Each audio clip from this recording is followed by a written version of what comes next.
கோட்பாடும் உடன்படிக்கை பாகம் 30. பயோட்டியில் 3ஆம் நாட்கள் மாநாட்டை தொடர்ந்து, ஆனால் சபையின் மூப்பர்கள் பிரிந்து போவதற்கு முன்னமே செப்டம்பர் 1830 நியூயார்க்கின் பயோட்ரியில் டேவிட் விட்மருக்கு, பீட்டர் விட்மர் இளைஞருக்கும் ஜான் விட்மருக்கும் தீர்க்கதரிசி ஜோசப் ஸ்மித் மூலமாக கொடுக்கப்பட்ட வெளிப்படுத்தல். முதலாவது இந்த பாகம் 3 வெளிப்படுத்தலாக வெளியிடப்பட்டது. கேட்கப்படும் உடன்படிக்கைகளில் 1835 பதிப்பதற்காக தீர்க்கதரிசினாலே ஒரு பாகமாக அது தொகுப்பாக்கப்பட்டது. வசனம் 1 முதல் 4. கருத்தாய் சேவிக்க தவறியதற்காக டேவிட் விட்மர் கண்டிக்கப்படுகிறார். 5 முதல் 8. லாமோனியர்களிடத்திலே ஊழியத்திற்காக ஆலிவர் கோரிட்டிக் துணையாக பீட்டர் விட்மர் இளையவர் சொல்ல வேண்டும். 9 முதல் 11. சுவிசேஷத்தை பிரசங்கிக்க ஜான் விட்மர் அழைக்கப்படுகிறார். வசனம் 1. இதோ டேவிட், நீ மனுஷருக்கு பயப்பட்டு நீ செய்த வேண்டிய விதமான பலத்திற்காக என்னை நீ சார்ந்து இருக்கவில்லை என நான் உனக்கு சொல்கிறேன். 2.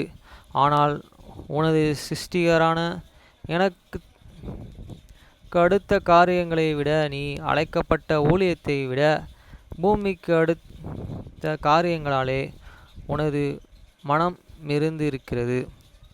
எனது ஆவிக்கு உனக்கு மேலாக ஏற்படுத்தப்பட்டவர்களுக்கும் நீ செவி கொடுக்கவில்லை. ஆனால் நான் கட்டளையிட தவிர்த்தால்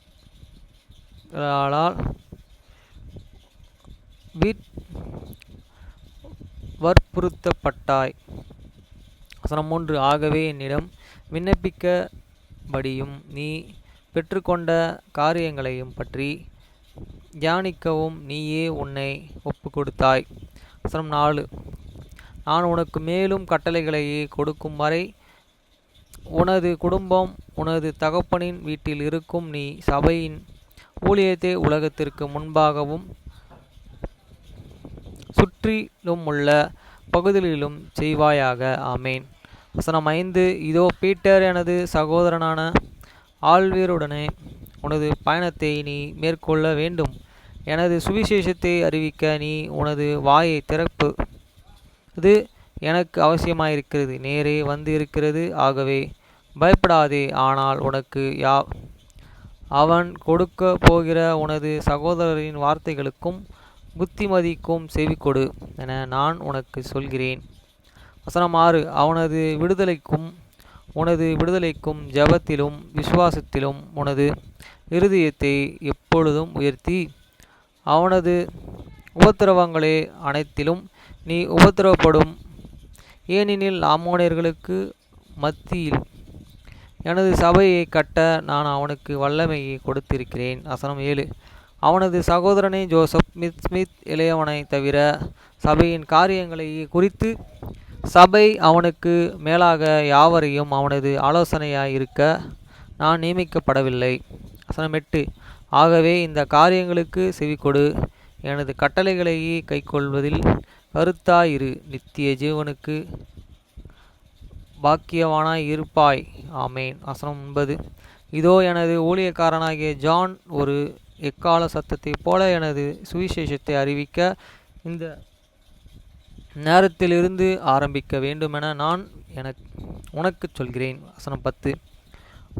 உனது சகோதரனை பிலிப் புரோட்டிரிடத்திலும் அந்த பகுதியில் சுற்றுப்புறத்தாரிலும் அங்கே இருந்து போகும்படி நான் கட்டளைகளையே இடும் வரை நீ